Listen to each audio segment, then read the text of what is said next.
Ladies and gentlemen, distinguished guest, our honorable guest speaker, our brother, our father, our son, our fellow Pan-African, our very own Professor Lumumba and his wife, Karibu Minnesota. I am thrilled this evening to share a platform with someone I've admired for so many years, a true catalyst who understands the incredible potential and possibilities of our time and for our Africa.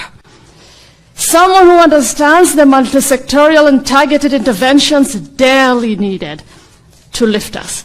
Someone who believes our collective propensity to fuel the power to realize our maximum potential. Professor Lumumba is a dynamic speaker, an enigmatic speaker, who inspires us all, young and old, who challenges us to dream big and achieve more through improved governance and social justice, through diversity and inclusion, through economic leverages, youth empowerment, and women in leadership. His insights come from his vast work experiences in government, academic careers, and civil society. Professor Lumumba is a professor of public law, an author, and holder of LLD, Doctor of Laws, on the Law of the Sea from the University of Ghent, Belgium. Also holds honorary degrees of Doctor of Letters from University of Cape Coast in Ghana, and a degree of Doctor of Science from Bells University of Technology, Nigeria. Professor Lumumba completed his Masters of Law degrees and Bachelor of Law degrees from the University of Nairobi, trained in human rights at the Institute of Advanced Legal Studies, University of London in England. He studied humanitarian law at the Raoul Wallenberg Institute of the University of Lund in Sweden, and international humanitarian law in Geneva, Switzerland. With his legal credential, he has played critical roles in both academia and government. He is an advocate of the High Courts of Kenya and Tanganyika and a certified mediator. He is a fellow of the Institute of Certified Public Secretary of Kenya, a fellow of the Kenya Institute of Management, and an honorary fellow of the African Academy of Science. He is the chairman of Farafina Investment Group in Monrovia, Liberia, and the Economic Strategic Growth and Development Initiative for Africa based in Nigeria. He is the former director and chief executive officer of the Kenyan School of Law, a former secretary of the Constitution of Kenya Review Commission, and a former director what is now Ethics and Anti-Corruption Commission. He plays a strategic role in our civic society. He is the founding trustee of the African Institute of Leaders in Leadership and founding chairman of the Association of the Citizens Against Corruption. He was the founding dean, Kabarak University School of Law, a former lecturer at the University of Nairobi and the United States International University of Africa, and Widener University in the United States, Nairobi Summer School. Professor Lumumba has received numerous international recognition, my favorite ones of all, a Lifetime of Achievement Award for Patriotism and Advocacy by the African Forum, and a recognition by the New African magazine as the 100 most influential African. You wonder when he sleeps, right? Ladies and gentlemen, with thunderous applause and vigelegele, please join me in welcoming our guest, Professor Lumumba.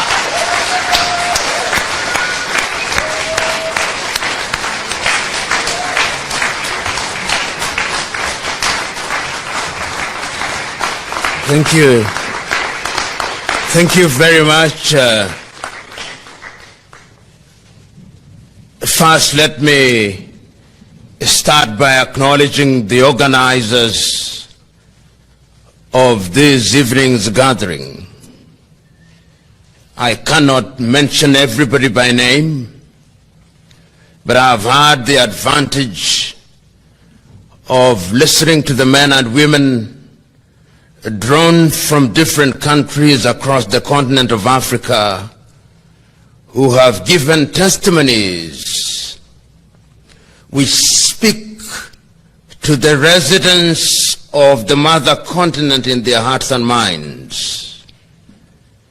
Let me also say how glad and humbled I am to have received this invitation to be present with you this evening and to share with you my thoughts on the role that the diaspora can and, in my view, must play in redefining the continent of Africa. It is very easy in a forum such as this and forums similar to this to talk about Africa as if it was an academic or intellectual curiosity. But that would be a luxury that one cannot and must not afford, because Africa is real. It is real because it's the resident of nearly 1.5 billion human beings who many years ago have passed through many tribulations. It is the home of Africans who at one time were enslaved. And one who wants to talk about history can talk about that, and many have. Indeed, as I walked here, I had the advantage of seeing some of the most celebrated books written by Antachek Diop, who speaks with greater depth about pre-colonial Africa. And one can talk about that. One can also talk about the history of the colonization of the continent and the impact that it has had and continues to have on the continent. But that is for another day.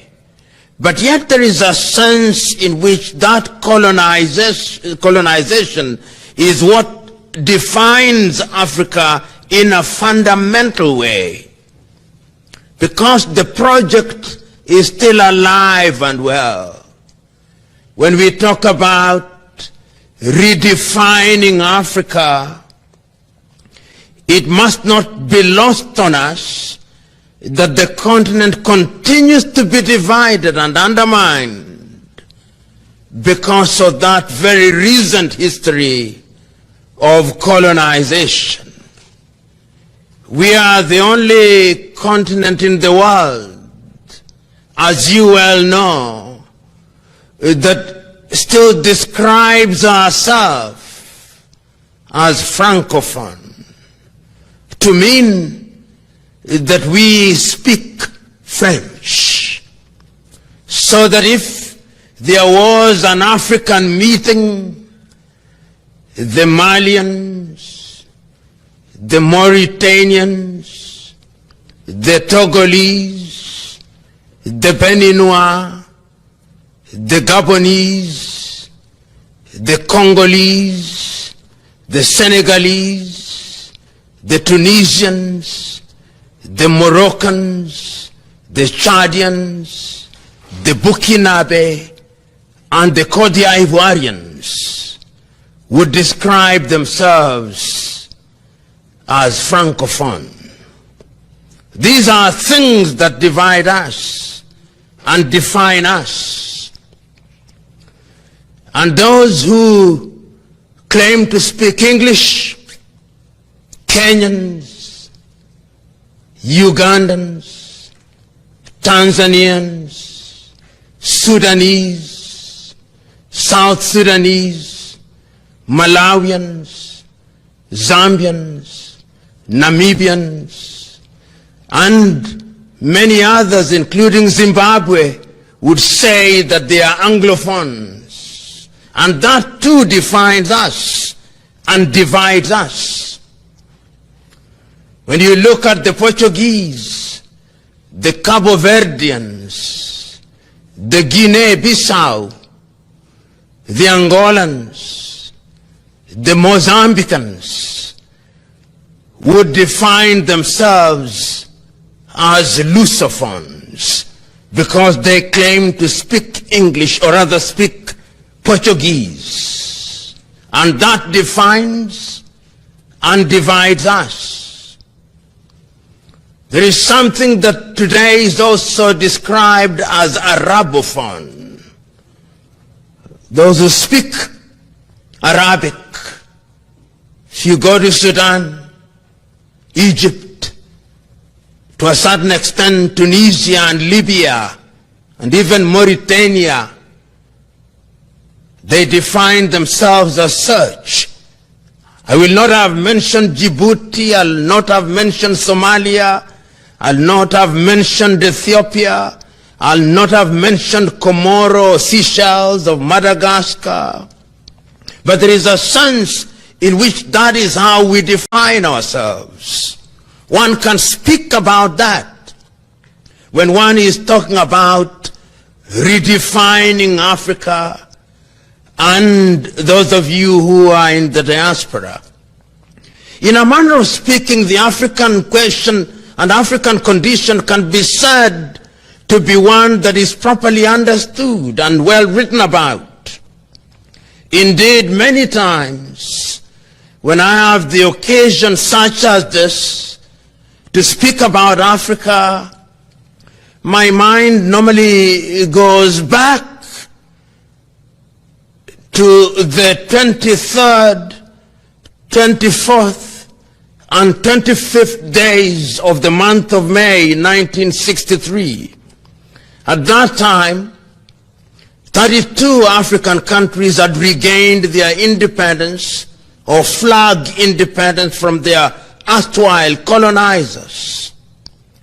And the leaders who are present in Addis Ababa, Ethiopia, on that day, to the man, interpreted and understood the circumstances of Africa clearly and articulated the circumstances eloquently.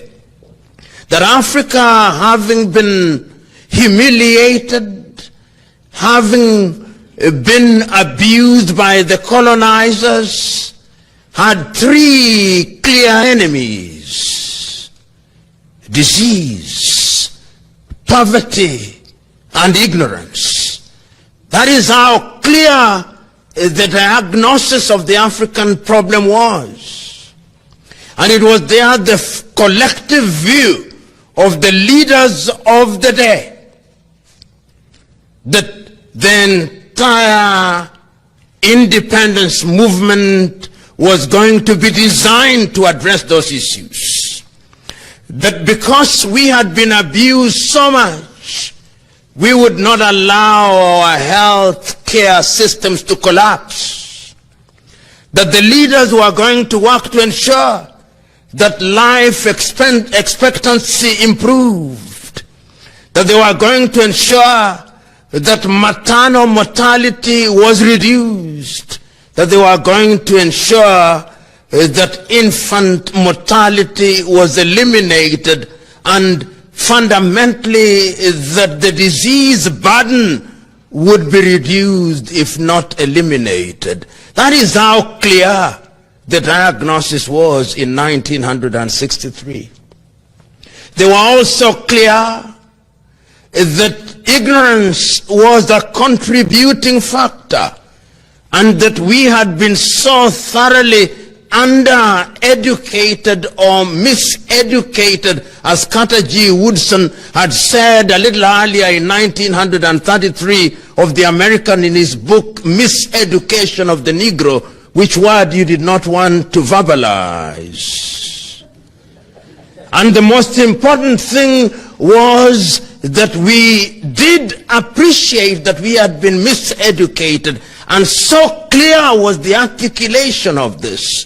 And if you go to many African schools and many African countries at that time, we built many universities. Those of you who come from Liberia or Sierra Leone will know that in those early days, the universities that existed at that time were universities such as Fura Bay in Freetown in Sierra Leone, which was a leading institution then and even now known as the Athens of Africa, because it was the residence of knowledge. That was Africa, identifying her problems.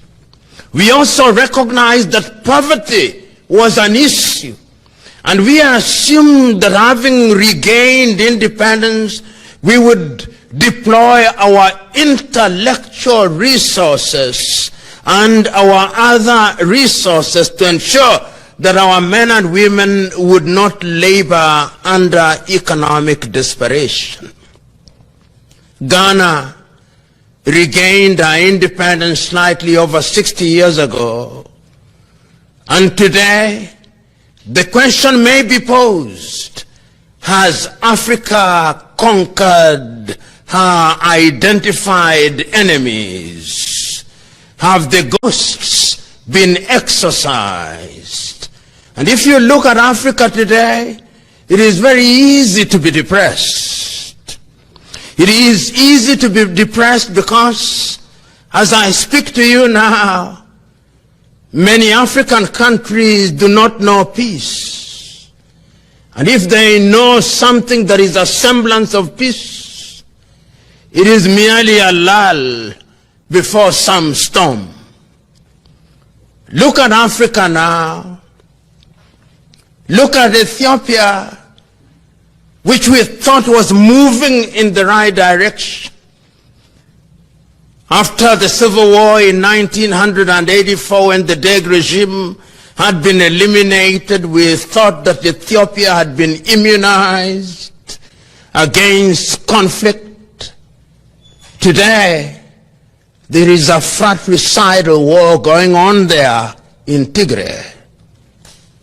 People are now identifying themselves not as Ethiopians. And there is no problem with identity, but this identity is of the negative kind. Tigray, because they are Amhara, our enemies. There is no peace and quiet in that land with 100 million Africans, which is a resource which could be deployed effectively. And if today you asked a young Ethiopian in Mekelle, or in Lalibela, or in Addis Ababa, they would want to run away to some far distant country.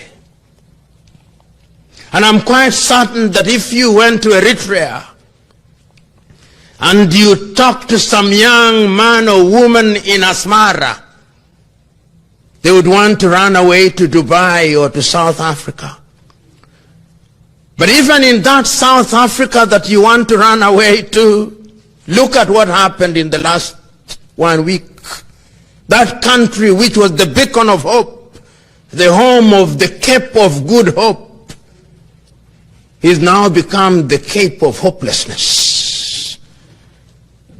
Brother rising against brother, and suddenly that country that we refer to as the rainbow country is now producing thunder and lightning.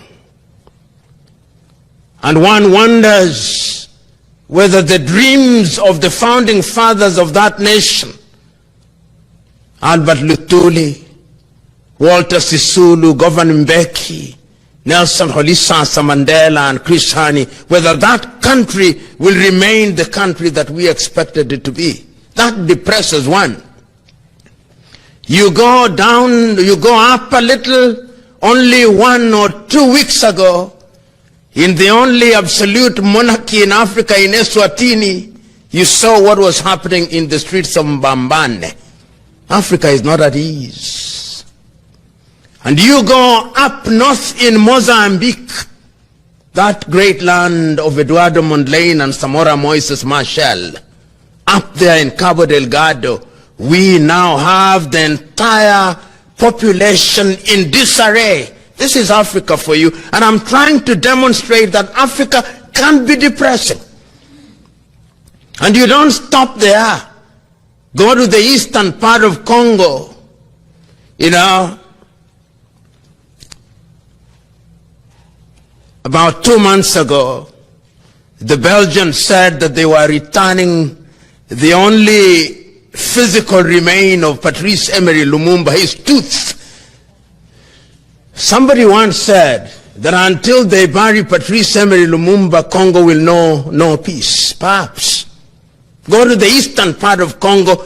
That is perhaps one of the richest countries on the continent of Africa.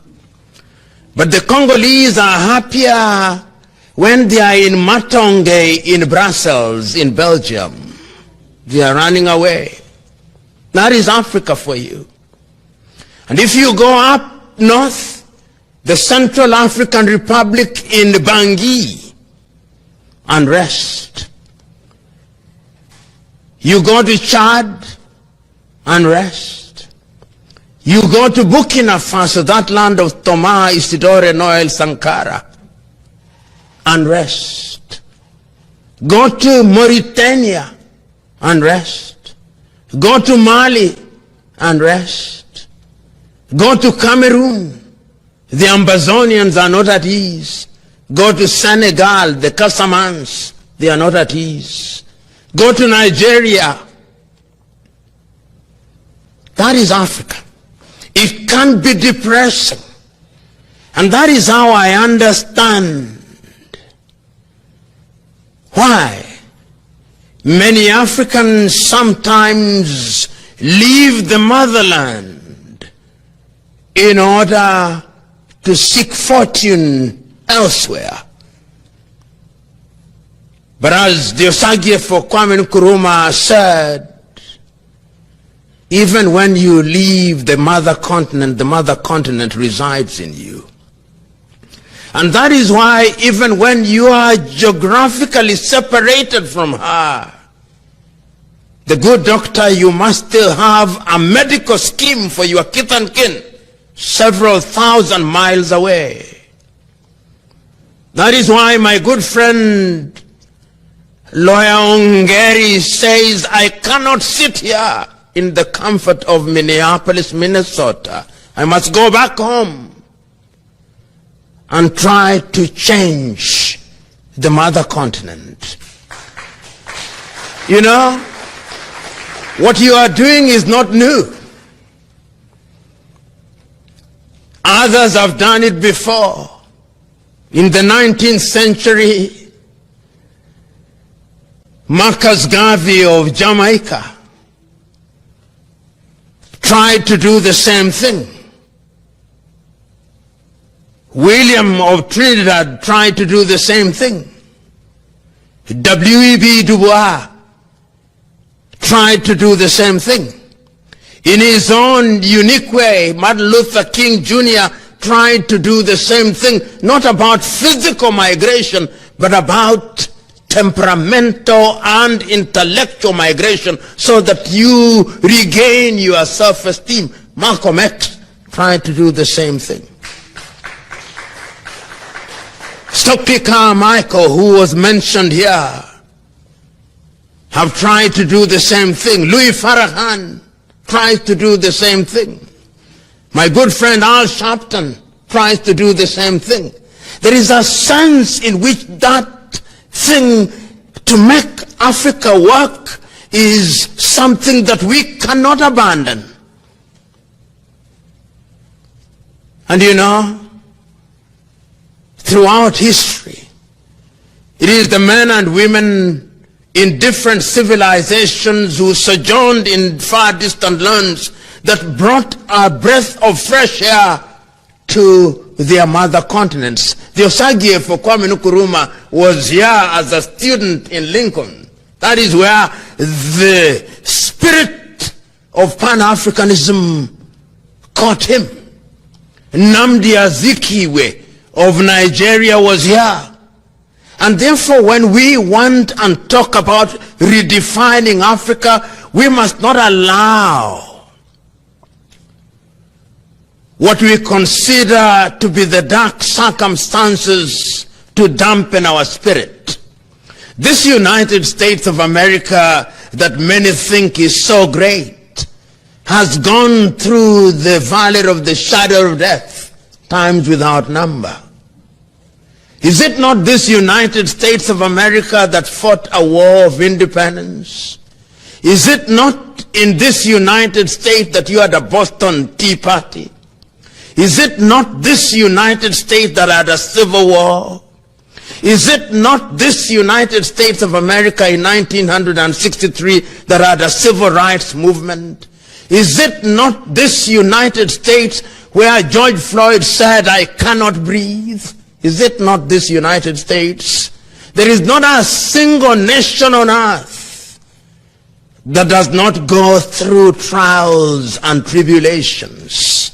Our Africa is going through trials and tribulation. But even as we talk about those trials and tribulations, I can assure you that there are good things that are happening in the continent of Africa. If you have the honor and privilege of traveling through that continent, I do, and I see beautiful things.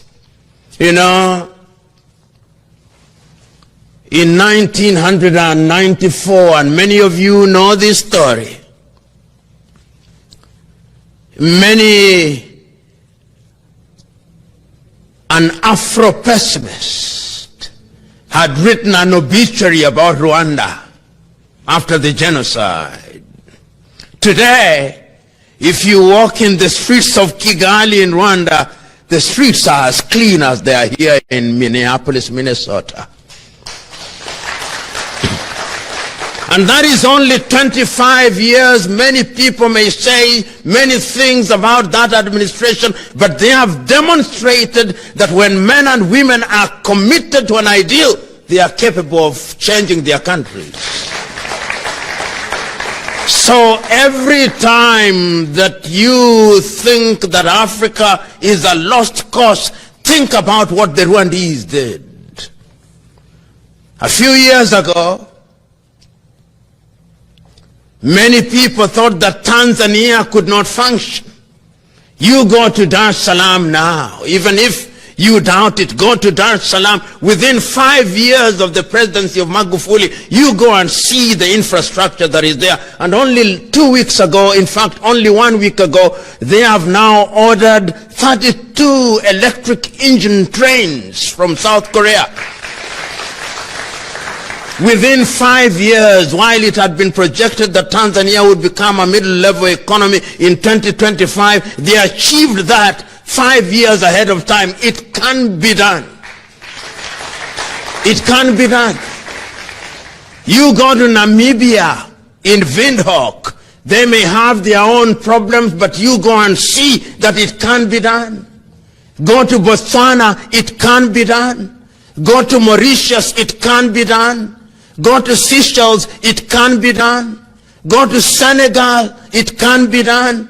In other words, there are things that are happening. Even in our own country, Kenya, we have our own problem that there are certain things that are happening which are positive. You cannot wish them away. Go to Uganda and you'll see a few things that are happening that ought to be celebrated. Even in the troubled Ethiopia, there are things that are happening that can be celebrated. And that is why I hold the view that in order to redefine the continent of Africa, we've got to understand that when you are looking at the life of any nation, never ever measure the life of a nation with your very short lifetime. You who are only capable of living at the very best at 400 years, how can you compare your life with a nation which will live for millions of years? You are just but a flash in the pan. You are here today and tomorrow we gather you to your fathers and mothers. So when you are talking about redefining Africa, think about Africa intergenerationally. I remember not so long ago, a year in fact, before President John Joseph Pombe Magufuli died, I had the occasion to have a long conversation with him at the State House in Dar es Salaam. And we had the occasion to talk about Africa. And he asked me, half in jest and half seriously, what I had meant when during the Julius Kambarage Nyerere lecture at the University of Dar es Salaam, when I said Magufulification, he asked me, what did you exactly mean? And I told him, this is what I meant. I meant that when I observed your activities before I met you, I got this feeling that you had successfully identified what is wrong with Africa, and that included, among other things, that we must regain our self-esteem. We must begin to believe that we can do things. We must begin to believe that we must take care of our health system. We must begin to believe that we can build our roads, that we can produce things that feed us, that we can add value to our natural resources. And I was saying that to the extent that you are faithful to that agenda, you are a Magulified person. And I believe that that is achievable if the continent has men and women who believe that Africa is capable of resolving her problems. And when we say some of these things, we do not for one moment believe that Africa is going to be a silo that does not deal with the world. We are simply saying that if we want to deal with the world, we must be prepared, because history has demonstrated that fortune favors the vigilant. And I remember once again, in direct answer to your question, what it is that can be done. In the month of April, I had the privilege of having a long conversation with the president of Malawi, President Lazarus Makathi Chakwera. And I told the president, the reason why I requested to meet you is because of the funeral oration that you gave at the funeral of John Joseph Pombe Magufuli. Because when I read your oration, you captured the mood of the moment. You are able to understand that in order for Africa to grow, Africa needs a certain kind of leader, a leader or leaders who are selfless. And therefore I come here to Malawi to ask you to give meaning to the word that you spoke. And he asked me, how do you want me to give meaning to the word that you spoke? Said, give meaning by allowing our foundation to make Malawi the hub of innovation and invention, which can then be replicated across the continent of Africa. And he said, I give you that opportunity, and in the month of August, next month, I'll be meeting President Chakwera again to begin the process of creating an African hub for invention and innovation, which will then replicate across the continent of Africa. In other words, it is not enough, as you rightly said, to merely criticize, because criticize we can. It is not enough to merely critique, because critique we can. It is not merely enough to lament, because lament we can. It is not enough to intellectualize, because intellectualize we can. It is not enough to philosophize, because philosophize we can. But it is sufficient that beyond the lamentation, beyond the intellectualization, beyond the philosophization, we must go out there and make the road meet the rubber. And the road only meets the rubber when we recognize that when we seek to achieve the things that will define our lives, we are going to make mistakes. But there is no comparison between that which is lost by trying and that which is lost by not trying. And that is why we believe that you who are in the diaspora have a duty. This afternoon, I was having a conversation with Dr. Bogonko about the beautiful thing that they are doing in healthcare. And I asked myself, they are doing this because some government in some African country is sleeping on the job. And my good friend Ongeri has already said it. It is not the duty of people in the diaspora to talk about healthcare when we have a ministry of health. But the gap is there, and it must be filled, and they are filling that gap. Then we got into the statistics, and Dr. Bogonko and I wondered how much the United States of America spends on healthcare. And no sooner had we wondered than he Googled. And he discovered through the Googling process that the United States of America spends 3.8 trillion United States dollars on healthcare. That is per year. That is the total GDP of Africa this year. In fact, more. In other words, all the money that we generate as the African continent, the 55 of us in the United States, it goes into healthcare and is not even sufficient. And that tells you that there is work to be done. Then he told me that he is a member of a body of doctors in Minneapolis, Minnesota, and there are 12,000 of them. If you put together all the doctors in Kenya, Uganda, Tanzania, Rwanda, Burundi, oh, they are fewer.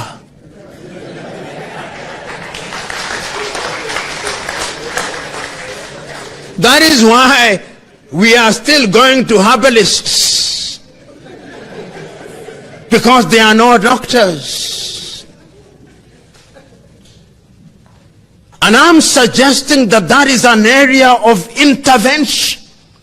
And that is why I hear you when you talk about the actual representation of Africans in the diaspora so that they can participate in the health care. My good friend, the good professor from Ethiopia will know that the Grand Ethiopian Renaissance Dam, which is a source of conflict between Ethiopia and Sudan and Egypt, has been partially financed by the Ethiopians in the diaspora. And if it works, it's going to generate 10,000 megawatts. You cannot talk about industrialization when you don't have electricity. You know, if you look at the traffic lights in Minneapolis, they are perhaps twice the number of traffic lights in all East African countries combined. And let me include Ethiopia and the Democratic Republic of Congo. And the tragedy of our traffic lights is that they are there as monuments. They don't even work. And even when they work, nobody obeys them. Those of you who go home occasionally, whether you are in Liberia, whether you are in Sierra Leone or Nigeria or where, when you've got to go to Lagos, you've got to go to Abuja or Anambra or Enugu or Kaduna or Ogun State in Abeokuta to know that people hate lights. I am saying therefore that in that area you have a contribution to make. As we were driving in Minneapolis,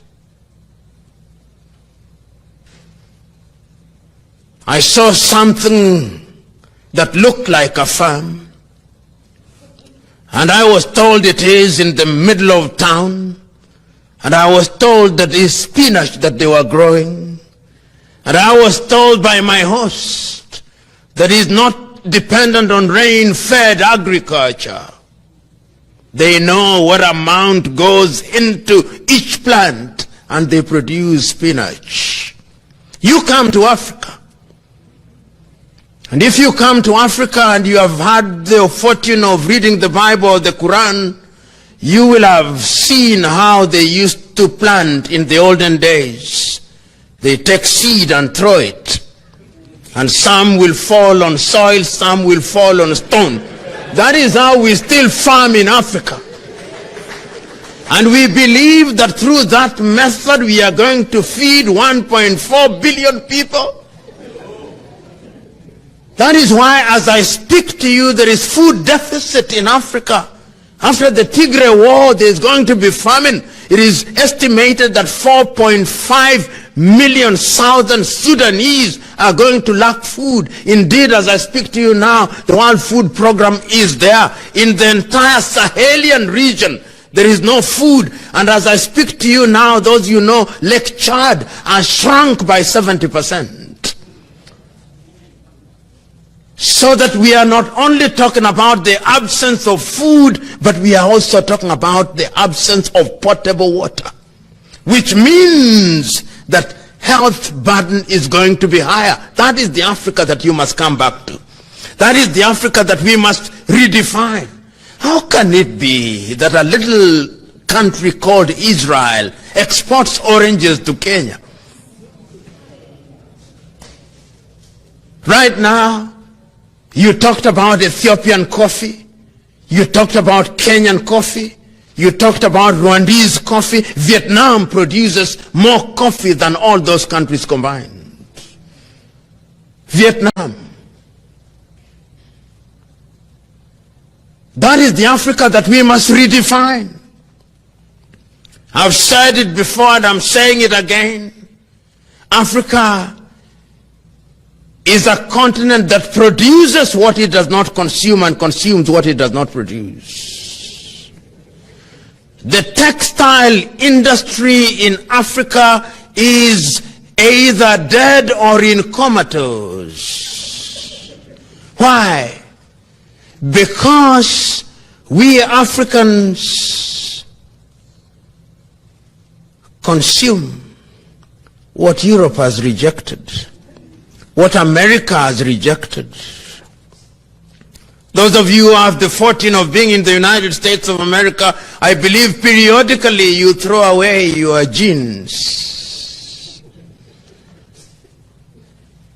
You throw away your undergarments. Oh, when they are thrown, they come to Africa. And we consume them gleefully. We wash them and say they are new.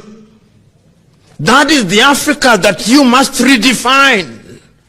Because how can you be dignified if that which has been rejected is what you celebrate? How can it be? And I'm suggesting to us that the only way we can achieve all these is if we begin to think differently.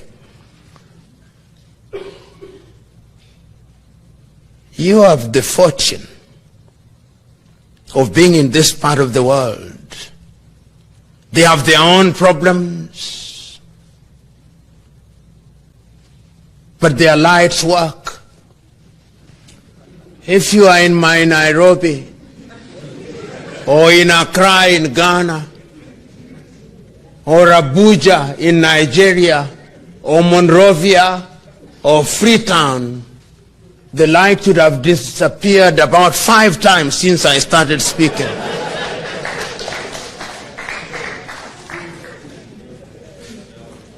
Therefore, when you become the governor, make lights work.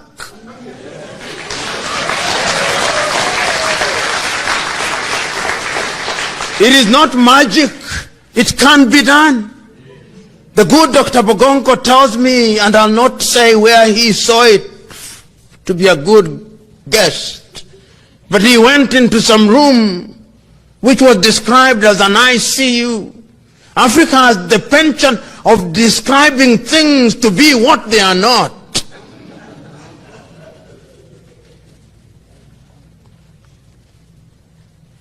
Since I came to Minneapolis, I've seen how the houses are built, no fences, beautiful.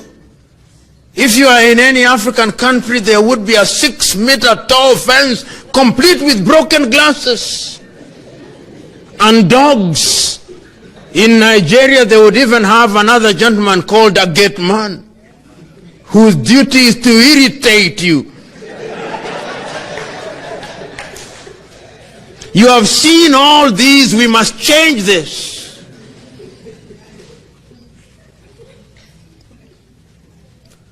And this requires that we make a solemn vow. And what makes me glad as I conclude is that you have been able to identify the problems and that you are beginning to organize yourselves. That is the only way it's going to be done. Africa has also recognized this. We now have Africa Agenda 2063. We now have the Africa Continental Free Trade Area, but those are merely sterile pronouncements. This morning, as we flew from Fort Myers in Florida to St. Paul's and Minneapolis in Minnesota, a journey of 3 hours, 15 minutes. And I asked myself, if I was moving from Nairobi in Kenya, I would have passed Tanzania, and I would have met Tanzanian shillings there. And I would have met a Tanzanian immigration officer there. And I would not have stopped there.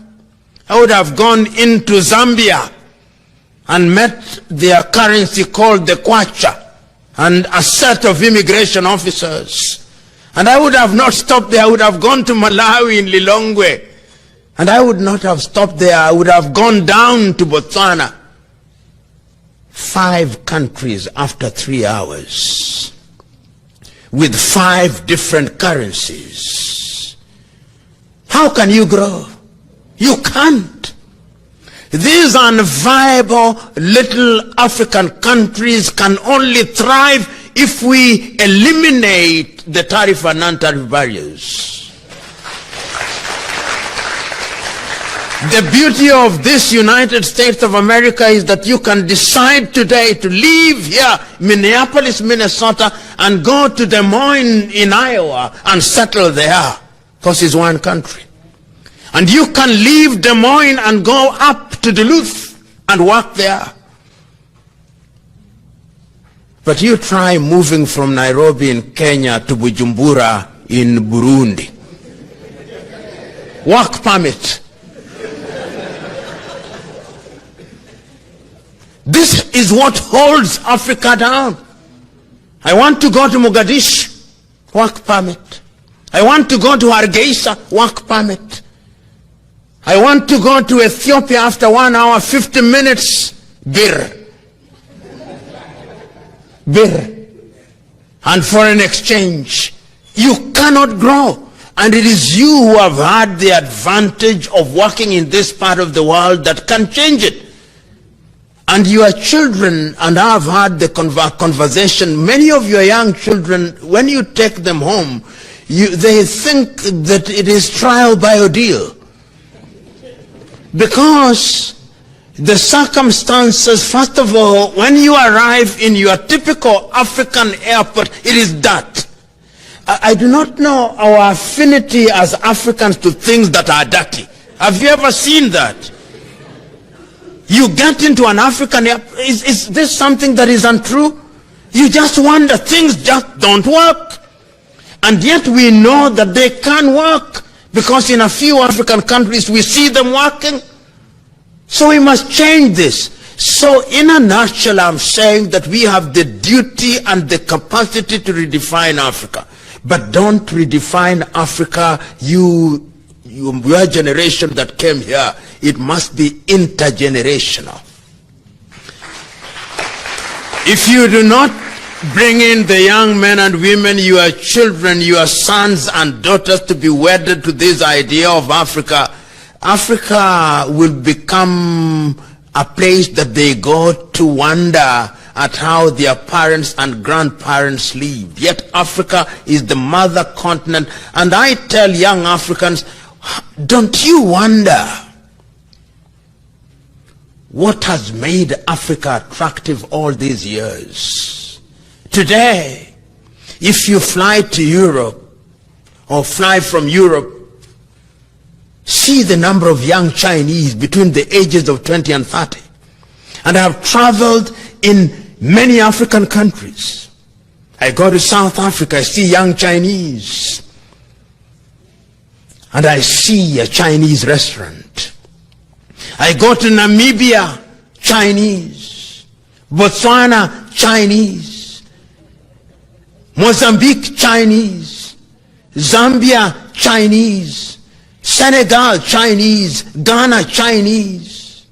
Nigeria, Chinese. Kenya, Chinese. Chinese are everywhere.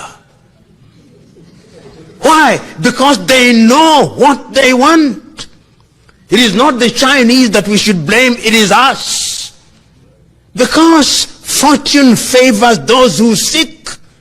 And if we don't seek, if we are engaged in sorrows and lamentation, and we think that God is going to come and rain manna on us because we are praying and fasting, God is wondering at us.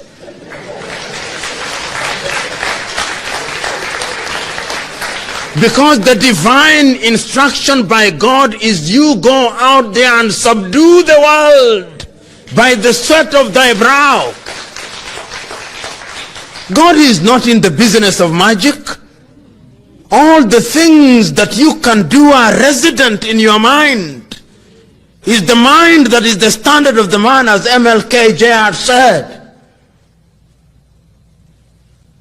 The aeroplane that you fly, it came out of somebody's mind.